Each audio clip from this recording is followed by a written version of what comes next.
Botiflers, botiflers, botiflers, botiflers, botiflers, botiflers.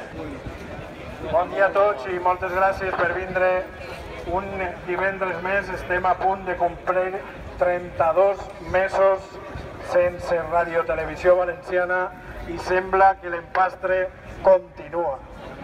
Ja vos dèiem la setmana passada que un minut, una hora, un dia del vostre silenci era molt més digne del que cobren alguns a les Corts Valencianes.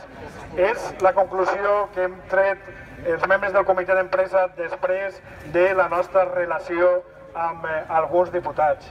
Esta setmana ja ho heu pogut comprovar quin és el nivell, quina és l'actitud partidista i mirant només els interessos de cada formació política que hi ha a les Corts Valencianes. No hi ha cap mirament ni per l'interès general, ni per l'interès col·lectiu dels valencians, ni per una ràdio i una televisió pública i decent. L'única cosa que volen és continuar servint els interessos dels partits polítics. És a dir, ningú dels que està allí ha pres absolutament res. Totes les promeses de crear una ràdio i una televisió despolititzada ahir van quedar una vegada més en evidència. I això ens parlaran els nostres companys ara mateix. Jo, la setmana passada hi havia moltes coses a dir, però se me van quedar dos que les porte gravades a foc. La primera, com han canviat les coses. Quan vam entrar a l'hemicicle de les Corts i passes per seguretat, la primera cosa que ens van dir era si portàvem el xupetí, si teníem el xupetí, si el portàvem en les bosses. Ens van dir que no, que la nostra intenció no era armar cap numeret ni fer ninguna història. A pesar d'això, ens les van regirar i ens van advertir que estava prohibit ensenyar el xupetí en l'hemicicle de les Corts Valencianes, per a que sapigueu el pa que se dona i quina és l'actitud ara del president de les Corts Valencianes i dels partits que estan en el govern respecte als treballadors de Ràdio Televisió Valenciana. Són els mateixos que no arribava a un any abans, quan la ILP se van alçar amb aquell full que posava volem una radiotelevisió pública en valencià i de qualitat. Ha passat menys d'un any i ja ens regiren les bolses per a que no entre el xupetí roig. I després, una altra cosa. Nosaltres vam seure enfront del president de la Generalitat i de la vicepresidenta de la Generalitat per a veure-los les cares, per a veure quin era el seu gest. No va haver cap gest d'empatia cap a nosaltres. Al revés, quan se va aprovar la llei, recordeu que tots, és a dir, el PSPB, és a dir, Compromís, és a dir, Podemos, se van alçar i van ovacionar. I la vicepresidenta de les Corts i el president de les Corts van fer com els bebès quan intenten buscar una mostra de suport, o com Chiquito de la Calzada, van intentar buscar algú a qui aplaudir i algú que els tornara els aplaudiments. Sabeu a qui van trobar? A la patronal, al sector privat de l'audiovisual valencià. Jo no sé què buscaven o no sé quin gest de complicitat buscaven en nosaltres. A nosaltres allò ens va semblar que tant el PSPB com Compromís com Podem en aquest moment estaven ballant damunt de les nostres tombes laborals. I aquest és el sentiment que van tindre els representants dels treballadors de Ràdio Televisió Valenciana quan van veure a aquesta classe política dempeus ovacionant no sabem què. Anem a guardar un minut de silenci per al tancament de Ràdio Televisió Valenciana i tot el que estan fent-nos passar.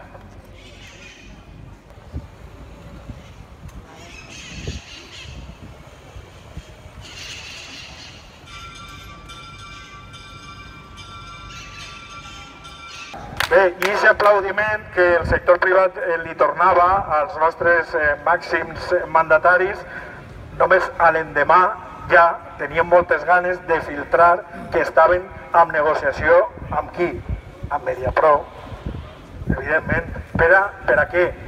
Per a fer més pa i circ, que és el que venien acostumant-nos els anteriors gestors. És a dir, per a fer absolutament el mateix, per a continuar fent el futbol, l'estrella de la nova ràdio i de la nova televisió. I el que a mi més m'estranya, bueno, ja no m'estranya, però vull destacar-ho, és que els periodistes d'aquest país escriuen titulars i no reparen a escriure la bestiesa que estan escrivint. És a dir, la Generalitat negocia con Mediapro un partido de fútbol del València. La Generalitat. Vull dir, però no havíem quedat que aquesta era una tele despolititzada? No havíem quedat que aquesta era una tele desgovernamentalitzada? Com va negociar la Generalitat res per a programar res en aquesta nova Corporació Valenciana de Medios de Comunicació? Això és una barbaritat, això és un escàndol. Això és com si la Secretaria d'Estat de Comunicació negociara amb el Real Madrid per a fer la pretemporada del Real Madrid. En l'àmbit nacional seria el mateix, i així els periodistes ho escriuen i ningú reflexiona sobre la barbaritat o sobre l'escàndol que significa això. Ahir va haver una altra exhibició de l'empastre que fan els nostres polítics. Van estar allí els companys Lluís Izaran i Albert Vicent, que van a contar-nos ara allò que va ocórrer en la comissió parlamentària. Jo vos contaré un poc com van anar algunes de les interioritats de la comissió. Si ho vau seguir ja esteu al tant, si heu llegit la premsa segurament també, però hi ha algunes coses que n'hi ha que posar en negre i en mayúscules ahí ben gran. I després Lluís vos contarà qui és i qui seran les persones que almenys durant 18 mesos representaran els treballadors en la quota del Consell Rector que li toca en aquesta dècima part que li toca als treballadors en el Consell Rector. Per lo que toca a ells, en teoria el titular que podríem tindre avui és el nou president del Consell Rector de la futura Radiotelevisió Valenciana és un extreballador de Radiotelevisió Valenciana. I això seria una molt bona notícia objectiva, en principi, només per una cosa, perquè ja no fa falta explicar-li res. Té el background total de lo que ha sigut aquesta empresa durant tots aquests anys, sap on estan els problemes, sap els problemes laborals, sap els problemes legislatius, sap com funciona, no n'hi ha que explicar-li com a Rosa Vidal el que era un estudi de continuació, de continuïtat i per què s'encenia la llumeneta roja quan parlàvem. Tot això no n'hi ha que explicar-li, ja ho sap. És de la professió, és dels nostres, entre cometes, dels nostres. I ningú traga més conclusions perquè és dels nostres perquè ve de la professió, res més. Per tant, en base a que anava a ser triat, en teoria, Lluís i jo vam aprofitar per, en nom del tot el comitè d'empresa, dir-li que quan fora formalment triat li demanaríem una reunió formal en la qual exposar-li les nostres inquietuds, les nostres peticions, l'exigència de que s'aplicara l'acord de l'ERO i l'exigència de que la llei s'aplicara de la manera més beneficiosa cap als extreballadors de Radiotelevisió Valenciana. Això és el que preteníem, però clar, com després allò va ser una sarsuela on Josep López va ser l'últim que va intervindre, primer van intervindre els altres 9 membres de candidats al Consell Rector, primer se va vendre la morralla i després, quan va arribar a tocar pescar la tonyina, ja no n'hi havia força per a pescar la tonyina i la tonyina se va quedar a mig camí. En una votació aprovadeta pels pèls i que, tal com està ara el repartiment de forces parlamentàries, no hi seria ni en la primera ni en la segona votació del ple del dia 27. Per tant, Josep López en aquests moments no té garantit ser triat president de la corporació. Això seria la part, diguem, de les interrogants. La part escandalosa és que 3 diputats del Partit Socialista, Mercedes Caballero, Rosa Peris i Fernando Delgado, votaren que fora membre del Consell Rector de Radiotelevisió Valenciana una senyora com Maite Fernández, que en el seu currículum, a banda d'haver estat en Antena 3 fa 1000 anys, té a censurar sistemàticament i impedir que s'emeteren notícies en Ràdio 9, B, censurar i impedir que s'emeteren notícies sistemàticament a Canal 9, ser la màxima responsable d'aquell infame dossier o especial informatiu de Canal 9 sobre les víctimes del metro que va ser condemnat l'altre dia en la comissió del metro, per tant, responsable màxima. I encara més, quan les 3 periodistes assetjades per Vicente Sanz van anar a buscar empara en ella, perquè havia sigut la seva jefa i en aquests moments ja era el nivell per baix de Jaraba, o sigui, un alt càrrec directiu, tampoc es va donar cap protecció. Ixa és Maite Fernández i va rebre els vots ahir del Partit Popular, normal perquè la va proposar, de Ciudadanos, normal perquè és el partit que és una veleta, no se sap avui què vota, si sí, si no, si està dins, si està fora, i del Partit Socialista, senyors, el Partit Socialista, que havia condemnat la manipulació, que havia exigit que en la comissió del metro se restaurara els drets de les víctimes del metro i que se restaurara la normalitat informativa, els vots d'aquestes 3 persones van permetre que Maite Fernández estiguera ahí. Per tant, el que va passar ahir va ser un gol per l'esquadra del Partit Popular a la porteria de la dignitat, no a la porteria de les Corts, a la porteria de la dignitat. Segon gol en l'esquadra. Han proposat, dins de la quota dels 5 candidats per part de les Corts, en el qual cada partit posa un nom, a un tal Vicente Vicente Cutanda, que curiosament era delegat de la delegació de Radio Televisió Valenciana a Alacant quan estava Genoveva Reig. Aquestes 2 persones han passat, però vamos, hasta el fons de la cuina, i el PSOE no s'ha indignat.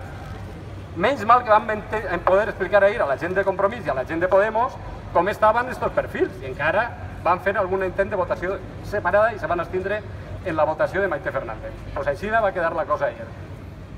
Pel que fa al conjunt, no tot és tan roïn. Ahir n'hi ha gent que entra i que té una trajectòria professional molt vàlida, gent que en la seva intervenció ahir va tindre molta empatia respecte als treballadors, gent que no va dir res dels treballadors, que en el passat va dir coses dels treballadors molt empàtiques, però que ahir se va callar, i bueno, així n'ha quedat el Consell Rector. Estem a l'espera de que el dia 27 o en un ple posterior, en curt temps, se puga posar en marxa el Consell Rector i entonces ja se posen en marxa totes les disposicions que puguen fer que se contraten treballadors, que se posi en marxa l'empresa, que es constituïsca i tot això. Però pel que fa a la dignitat dels partits polítics, el PSOE va caure ahir en el fons de la misèria política més absoluta. Això és el que proponia. Sí, yo quiero incidir también en el asunto Maite Fernández. Yo creo que la persona responsable de esas tareas de manipulación que luego se les atribuyen a los trabajadores es una muestra extrema de indignidad y de falta de decoro por parte de las fuerzas políticas que dan apoyo a una persona con ese perfil. Yo creo que es tocar fondo, como bien decía Albert. Significa toda una demostración de pasteleo político que realmente llama la atención. Bien, yo quería también referirme a lo que Albert comentaba. Se sentará en el Consejo Rector una representante de las fuerzas sindicales que tienen una representación superior al 10% en el sector público a nivel de Comunidad Valenciana, es decir, UGT, Comisiones Obreras e Intersindical Valenciana, han llegado a un acuerdo, han firmado un protocolo según el cual se irán turnando en esa función en el Consejo Rector por periodos de 6 meses. En ese mismo protocolo, evidentemente, se fija la necesidad, la conveniencia de compartir toda la información, de diseñar estrategias conjuntas para que el relevo en ese puesto del Consejo Rector pues sea siempre sinónimo de continuidad y de tener como finalidad varias cuestiones fundamentales que ayer se encargó de exponer Lola Navarro en la comparecencia de las Cortes. Empiezo por deciros que Lola es una persona sindicalista de raza, es una persona que lleva muchos años dedicada a la defensa de los derechos de los trabajadores, alguien que participó, o mejor dicho, que asistió a las sesiones de debate que tuvieron que ver con el primer ERE, aquel ERE que luego la Audiencia Nacional declaró nulo, una persona que nos ha asesorado siempre con acierto desde UGT y que, insisto, representa pues a los trabajadores en su conjunto y va a hacer sin duda una gran tarea. Ayer lo que precisó en su comparecencia tenía que ver con eso, con la defensa de los derechos de los ex trabajadores de Radio Televisión Valenciana. Puso también sobre la mesa las dificultades que van a aparecer en el momento en el que se planteen contrataciones temporales que obviamente van a obligar a la tributación a aquellos que resulten, en fin, no sé si agraciados o perjudicados por las contrataciones, van a tener que tributar por la indemnización percibida en el despido. Es un asunto gravísimo que va a estar sobre la mesa en esas primeras reuniones del Consejo Rector y por lo tanto yo creo que vamos a tener una representación muy apropiada. Ella también hizo mención a un asunto que consideramos de vital importancia y es la referencia que supone el convenio colectivo de Radio Televisión Valenciana cara al futuro marco laboral de la empresa que se está poniendo en funcionamiento, y por lo tanto yo creo que se abre un periodo en el que obviamente vamos a tener que estar muy coordinados con aquellos que se sentarán en el Consejo Rector, tanto desde el resto de sindicatos, no solo UGT y comisiones e intersindical, sino todos los sindicatos representados en el comité de empresa, porque su voz va a ser la nuestra y sus aportaciones y su manera de dirigir la estrategia sindical va a ser muy importante en este periodo de gestación de esa nueva empresa. Yo insistiría en algo que creo que todos tenemos claro y que tenemos que hacerle llegar a la Administración, a los grupos parlamentarios que no han querido escucharnos, y es que los valencianos no merecen un servicio público de baja calidad. Los valencianos merecen un servicio público de la máxima calidad. Hay que plantear un proyecto ambicioso, un proyecto que realmente cumpla unas expectativas que ahora mismo evidentemente están vulneradas por la decisión del anterior Ejecutivo y que deben de corregirse. La dotación presupuestaria para el proyecto es fundamental. Debe de plantearse una dotación suficiente que garantice la máxima calidad.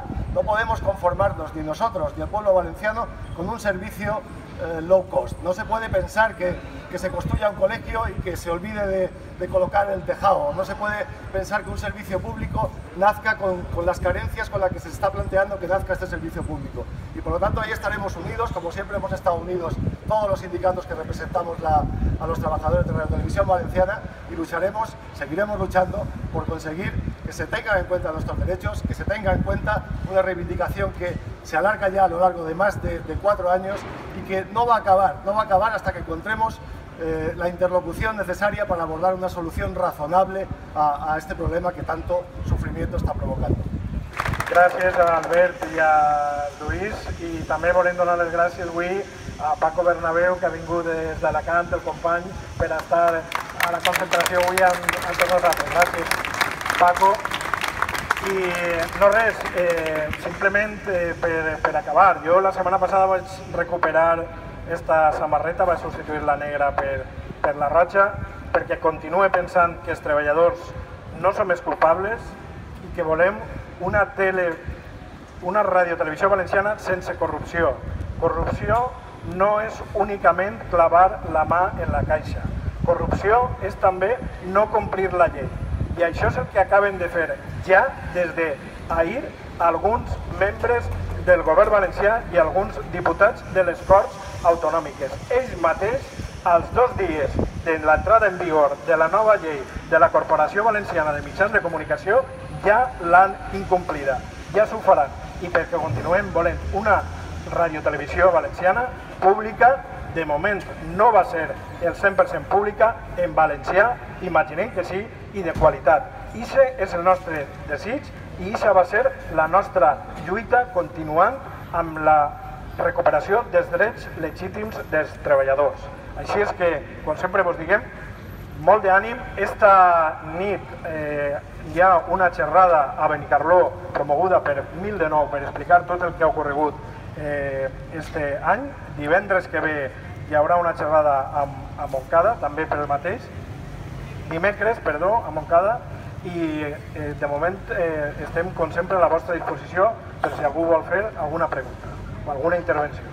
Bueno, jo el que volia dir és que les xerrades que fem al llarg del País Valencià les estem gravant en vídeo, estan en la pàgina web de Mil de Nou, es poden descarregar, es poden compartir i posar-li el me gusta i tot això estaria molt bé perquè tinga la màxima difusió. Gràcies.